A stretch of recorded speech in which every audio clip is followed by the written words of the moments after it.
Welcome back to today's video. Today is Tuesday, October 29th, 2024, and with just 7 days out from the 2024 presidential election, a brand new poll released today from Susquehanna University, well known for their Rust Belt polls specific to the state of Pennsylvania, now releasing their poll in the state of Michigan, showing Kamala Harris with a 5-point advantage across the battleground states, as a number of new polls have come to show Michigan as a state that has increasingly gotten better for the vice president, now on the Real Clear Politics average, giving Kamala Harris the lead for the first time in quite a bit in this battleground state, at a time where we're in the final stretch of the campaign season that Kamala Harris arguably really does need it. And looking at the numbers from this Michigan poll, again coinciding with many of the others that we've seen across the state that show the vice president in a strong enough position to say that she is on track to win the state of Michigan, she is getting numbers not only out of Michigan, but also out of states like Arizona. The brand new CNN poll today shows Kamala Harris with a 1-point advantage in Arizona. The last poll they did showed Donald Trump with a 5-point advantage. A 6-point change in a matter of weeks is obviously something that cannot be ignored. And when it comes down to Michigan, this is a perfect example of that. And now the 538 average also has moved back in favor of Kamala Harris. Obviously, she had maintained a lead across the state, and at different periods of time, a more substantive lead. Around September, she had a 3-point lead across the state, and this is around the time, too, that Kamala Harris's odds at winning the presidency were a lot higher than where they were today. In fact, she was at a 64% chance of winning the election, according to 538 at that point in time. And now, seeing how things have changed back and forth between the vice president and the former president, one has to ask, really, what is changing about the race that it can really just swing back and forth this much? And my honest answer for you is that I just don't think it is changing that much. I do think the predicted winner and the projected winner of some battleground states have changed over time, but not once in the time of the Kamala Harris-Donald Trump matchup have I had states like Michigan in the Donald Trump column, and that matters in this election, because it means that Donald Trump's chance at victory is limited by the states at which he can win, right? When you're looking at Pennsylvania, he can win Pennsylvania. When you're looking at Arizona, he can win Arizona. When you're looking at Nevada, he can win Nevada. But Michigan has been pretty difficult, might I say, for Donald Trump to win, and that does make a difference in how you see a pathway forward for the Republican Party in this election. And looking at the top line data, just really much what we're getting from this point is that Kamala Harris is doing well amongst independents and Democrats at large. That's something that the Democratic Party had been very worried about, arguably, because they had looked at Michigan and said they were losing support in areas like Detroit and Dearborn, where you had huge pockets of the Muslim American community, Arab American communities. You had black voters that were just disillusioned with the campaign and with the election. And they looked to it and said, they need to build back up in this battleground state. Otherwise, they're just simply not going to win it the way they did in 2020, in 2012, and 2008, because the base just wasn't there for them in this cycle. And so Kamala Harris doing this extensive outreach, the Michigan campaign coordinated side from the Democrats have probably seen nearly $100 million spent on this battleground state. This is a really important one because it's 15 electoral votes. And if Kamala Harris is to win the presidency, the pathway very much does rely on battleground states like Michigan. And should she end up coming to a point where she needs to win a battleground state, if Michigan isn't there, they need to sub that out for a state like Georgia or a state like North Carolina. And those states are arguably a bit more difficult to win than Michigan, which is showing new data points, giving her a 5-point lead across the state. And now Susquehanna University is no new poll name, to the Rust Belt. They do a lot of polls when it comes down to Pennsylvania. They did it in 22. They do it in 24. They did it in 2020. Susquehanna University has had a number of polls, and in some cases, they've underestimated Democratic support or Republican support. In 2022, they said that Dr. Oz, the Republican nominee for Senate here, would win by roughly a point.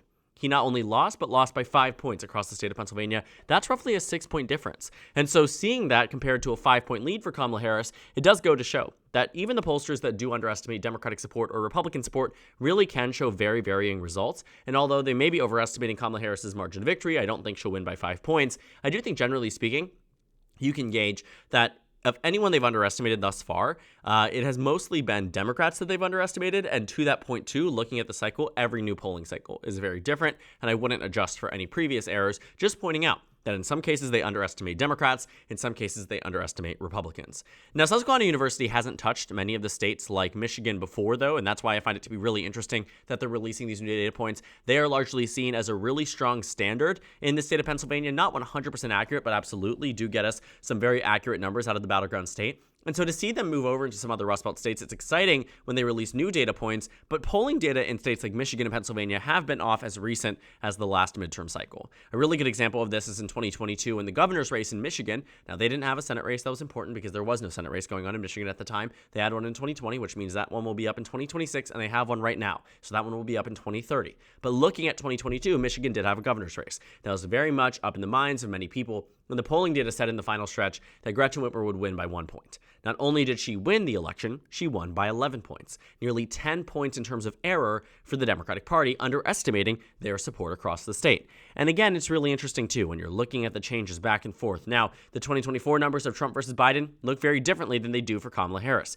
Donald Trump maintained a 2-point lead across the state, but pretty much consistently, Donald Trump had the upper hand in the state of Michigan, ranging from anywhere from a 10-point lead, according to CNN, to a 4-point lead, 8-point lead, 5-point lead. The things just weren't looking good for Joe Biden. He got a good number out of Bloomberg that gave him a 5-point advantage, but across the rest, Detroit Free Press says that Donald Trump leads by 7. Trafalgar said Trump leads by 2. Emerson said Trump led by 3, right? The Times, MRG, Remington Research, all of them said Donald Trump took the advantage. Now we're starting to see it. It's a bit, back and forth. Some firms say Kamala Harris leads. Some firms say Donald Trump leads. But a lot of them have a more reduced version of this election. Quinnipiac University shows Kamala Harris with a 4-point lead in Michigan, but a tie in Wisconsin. That actually could add up, especially given the last cycle where Donald Trump lost Wisconsin by 0.6, but lost Michigan by 3. That was closer to being a 4-point and a tie margin. And so when you're looking at states like Michigan, and you're looking at data points like these, it's all directing in a good sign in a good place for Kamala Harris. And when you take a look at the 538 forecast, which gives Donald Trump the upper hand on the presidential forecast, 53 to 46. Good advantage for Donald Trump nationally, but in Michigan, he does not have that advantage. And a lot of that is informed by the data that we use, data points just like the ones we're seeing for the state of Pennsylvania, not the state of Pennsylvania, for the state of Michigan. And so I think as we move forward in the 2024 cycle and just get into the final 7 days, every single data point is going to be under heavy scrutiny. Some polls have actually concluded their polls for the cycle. Some of them are not going to release them. I'm increasingly anticipating the Ann Salter poll from the state of Iowa to see what that might mean for that region of the United States and just in general for Iowa at large. But looking to Michigan right now, it very much does seem like Kamala Harris is in a strong enough position where we can say she will probably win that battleground state. Like I said, never once in my election forecast have I had Michigan as anything but a blue state, but it has always been close. In my most recent video, it has been a tilt blue state. And so if it was to move anywhere that was not, it would make sense that it's well within the margin of error should Donald Trump win it. But again, the signs are pointing to a potential Kamala Harris victory in that state. That would make a difference on the Electoral College. Because the math here again gets trickier for Donald Trump should Kamala Harris win any of these battleground states. Should even she win Nevada, it becomes tricky in that Donald Trump at most would have a repeat in the 2016 election. But chances are if he's winning Nevada, given the polling data around the state, given what we've been seeing, if Nevada goes, so does Michigan. If Nevada goes, likely does Pennsylvania. And although they're not the same in terms of political stance or ideology, they're swing states. They're competitive. And they have different groups that make up a big chunk of their populations. But at the end of the day, these states are still competitive. Democrats are relying on their coordinated efforts in the respective states to turn out the voters here. And what we're seeing is that the states like Wisconsin, Michigan, Pennsylvania, and Nevada are as close, arguably, as North Carolina too, those 5 states. And then some of the states that are pulling away from the vice president, Arizona and Georgia, even though there was a really strong poll for Kamala Harris, according to CNN. The rest of the numbers seem to show that Donald Trump's in a pretty okay position in Arizona and Georgia.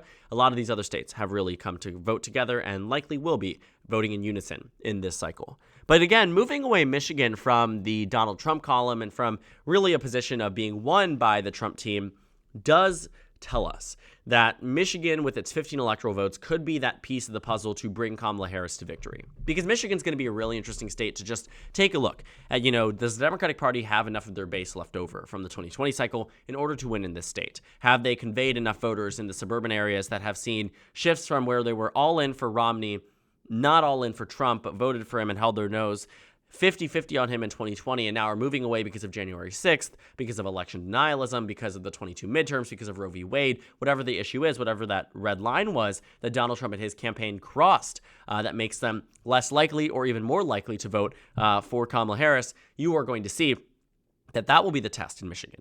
But again, with those 15 electoral votes, assuming that this 5-point margin is correct or even less than, right, a 1-point margin, 2-point margin, it's enough to make it a lean blue state. Assuming that happens, Kamala Harris again unlocks other pathways. Because the interesting thing about Michigan, too, is likely where Michigan goes, it is very possible that the rest of the Rust Belt does, too. Although 538 currently predicts that they will vote differently, as in the state of Pennsylvania right now would go to Donald Trump, Wisconsin as well. Actually, no, Wisconsin would go to Kamala Harris, but Michigan would go to Kamala Harris. So Wisconsin and Michigan together. These three states have not voted in separation of each other since 1988. That was the last time that we saw these three states not vote together. That's why they've been long seen as this blue wall. In 2016, it turned into the red wall. In 2020, it went back to being the blue wall. But the point being, if Wisconsin was going blue, so was Michigan and so was Pennsylvania. If Michigan was going blue, so was Wisconsin and Pennsylvania. If Pennsylvania was going blue, so was Wisconsin and Michigan, and vice versa for the Republicans too. And so should Kamala Harris win Michigan, it does shed a good sign on Wisconsin and Pennsylvania being the states that she wins as well, because let's say she wins those states, it's wraps.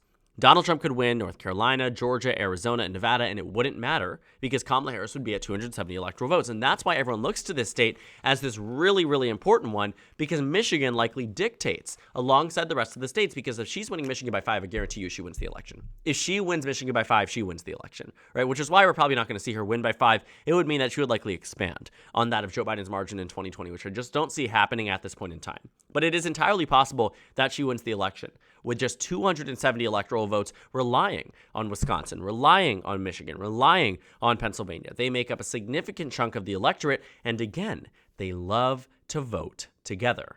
And so more and more data out of the state showing us just really good signs for the vice president. Also, when it comes down to the turnout levels we are seeing, Democrats have exceeded their 2022 turnout in the state of Michigan. They were seeing good returns on the mail-in ballots, the early voting numbers. All around here, it isn't coming down to party affiliation. Michigan does not break down by party affiliation. But what they do show is that in the areas where Kamala Harris and her candidacy needs it the most, while Republicans are choosing to vote earlier, more than before, more than 22, more than 2020, because the Trump team has changed the tune on when you should vote and how you should vote. But looking at Michigan, you are looking at good signs out of Detroit. You're looking at good signs out of Atlanta and Georgia. You're looking at good signs out of Philadelphia and Pennsylvania if you are a Democrat. And you're looking at things like this to help predict, okay, where are we at in this cycle?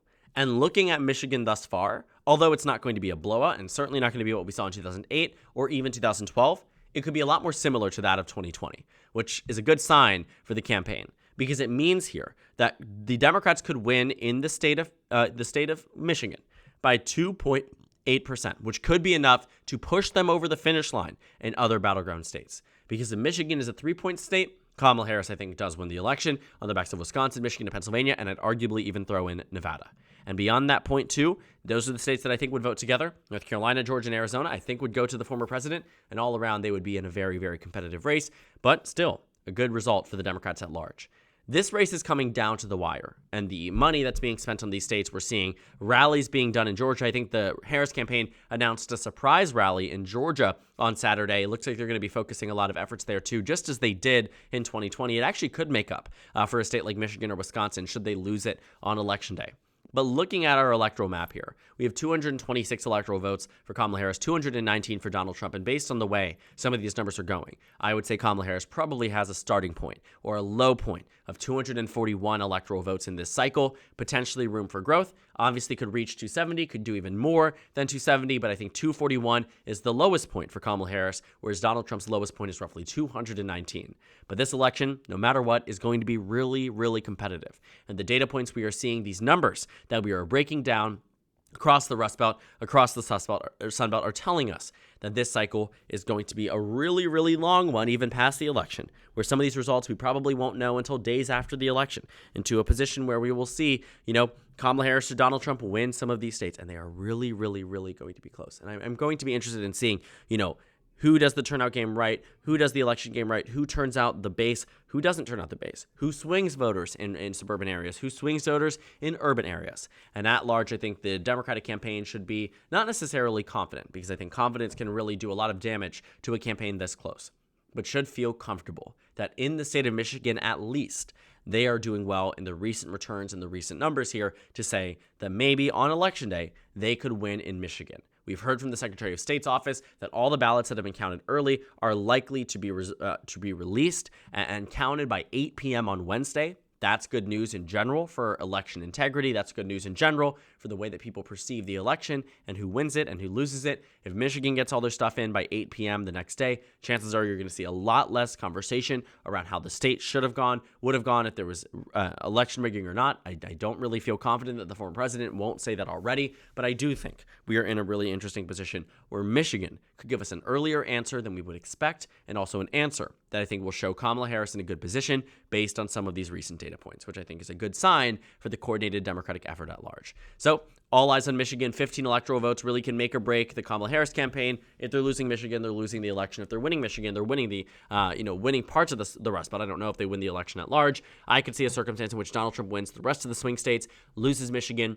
I will say too, as one small caveat, there is a non-zero chance that Michigan goes red and Wisconsin and Pennsylvania go blue. And I don't want you to, come back to me and say, you were entirely wrong at this point. Do I think Kamala Harris would win Michigan today? The answer is yes. Do I think that Donald Trump could win it today? The answer is yes. Does she have the upper hand? The answer is yes, right? So Michigan is right now in a position where it could be and likely is becoming the more reliable state for Kamala Harris based on the data points, based on what we've seen thus far. But I wouldn't be necessarily shocked if some of these data points were in part overblown and missing key constituencies that have now since, in their own words, abandoned Kamala Harris's campaign in the Democratic Party. Not the most likely outcome, but an outcome that Democrats have to be prepared for and might have to make up for it in states like Georgia or North Carolina, which hold nearly equal electoral weight as Michigan. But overall, the new numbers here don't show that bad of a sign for the vice president and show her on track for victory in this swing state. So thank you guys so much for watching this video. Make sure to comment down suggestions below. Subscribe on the left if you haven't already, and check out the Instagram and Twitter. At the top left of the screen, there's also a Discord server for you to go ahead and join. On the screen, this video you can watch, and then a playlist for my 2024 presidential election analysis videos. Again, thank you guys so much for watching, and I will see you all later today.